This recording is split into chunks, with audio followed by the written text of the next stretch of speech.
Khao Soi is the dish of Chiang Mai. When people come to visit Chiang Mai, Khao Soi is their go-to dish. When you're tasting this dish, you're tasting my childhood, a weekend with my family, an after-school bowl of noodles. Sawadee ka. My name is Hong Thaimee. I'm from Chiang Mai, Thailand, and this is how we make Khao Soi. The paste is the heart of the dish. We mix the paste with the protein of choice and coconut milk. If you make this right, you get the right color, you get the right flavors. These shallot in Thailand, we call it hua hom. Thai shallots tend to be sweeter. If you cannot find the Thai shallots, you can find the American shallots, ginger, fresh turmeric. It's just so beautiful, and it's going to give you the golden yellow in the curry of the Khao Soi.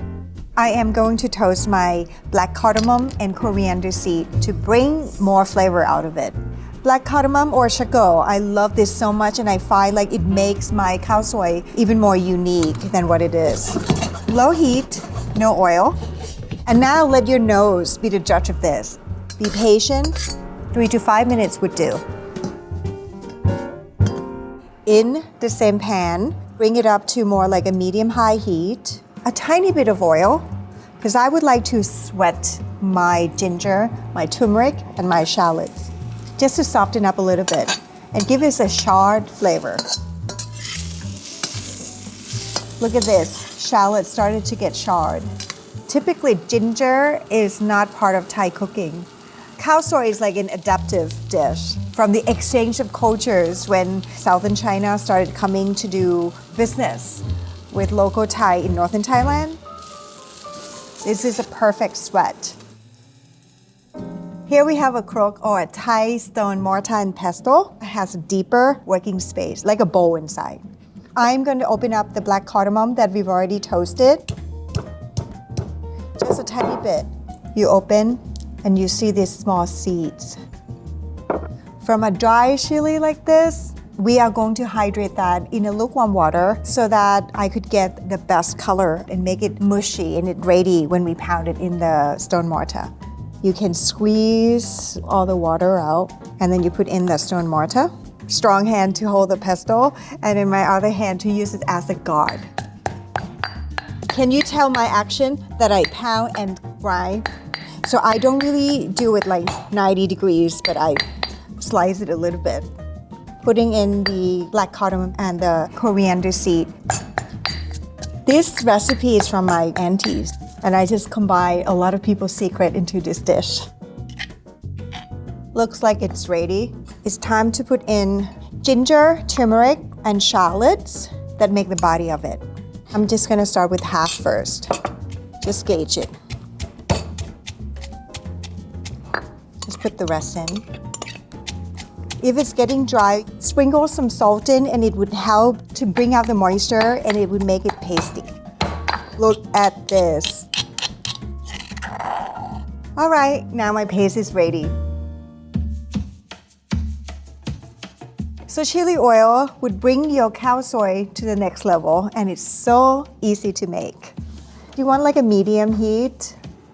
I'm adding vegetable oil in there. And then chili flakes and a tiny bit of salt. Swirl around and let it bring to a boil. When I make this chili oil, I prefer pickled or like coarse chili flakes. Just give a little bit of texture into the oil. And look at this, my chili oil started to bubble up. This is done. Let me talk to you about Thailand geographically. Chiang Mai, where I'm from, is the north of Thailand, and north of Thailand is far away from the sea. Most of the northern Thai dishes you see would be chicken, pork, or beef. The most popular variations of Khao Soi uses chicken. I am going to cook the Khao Soi paste that we made with the coconut milk because I know there's a good fat in there. Oh, smells so aromatic, so good. And today I'm choosing to cook my Khao Soi with chicken legs because I believe that bones give sweet flavors. Skin down. Now it's getting mixed beautifully. I am going to throw in the coconut milk. And when the coconut milk incorporate, it started to make it pastel yellow. And then I'm gonna let it simmer. Put in something sweet. I'm using coconut sugar. When it transports to America, it's get hardened. So what I do is I just shape it with a knife like this. And it gives you the round, subtle sweet. It's not sharp, like white granulated sugar. And then fish sauce. Fish sauce is a fermented anchovy, sugar and salt with some water, fermented like months and months until you have a golden brown liquid. And then I am going to let this simmer until the meat's cooked. Now I'm going to prepare my noodles. In front of me, I have noodles. Half of this I'm going to be blanching, and half of this I'm going to be frying for the crispiness on top of my khao soi bowls.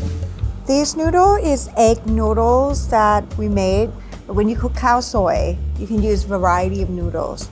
And there's no need of salt in the water. I've never seen my grandma or my mom put salt because we already have a very flavorful and already salted curry on top of this noodle. So I think we good without salt for now. Transfer that onto a bowl, and I am putting some vegetable oil in there just to prevent them from stick. And the other half of the noodles, I'm going to fry them. And like sometimes it could get sticky, just go through before you put in frying pan. Same noodles, 2 separate preparations. Less than 5 minutes, you have gorgeous crispy noodle to put on top of the bowl.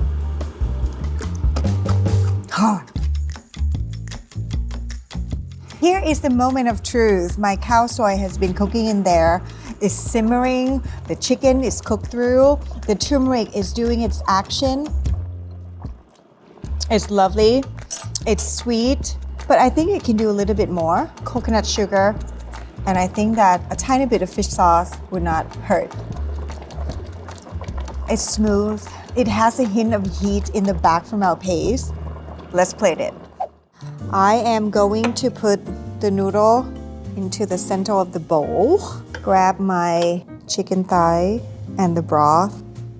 And then I'm gonna garnish with the crispy noodles, chili oil, window dressing with cilantro and scallion.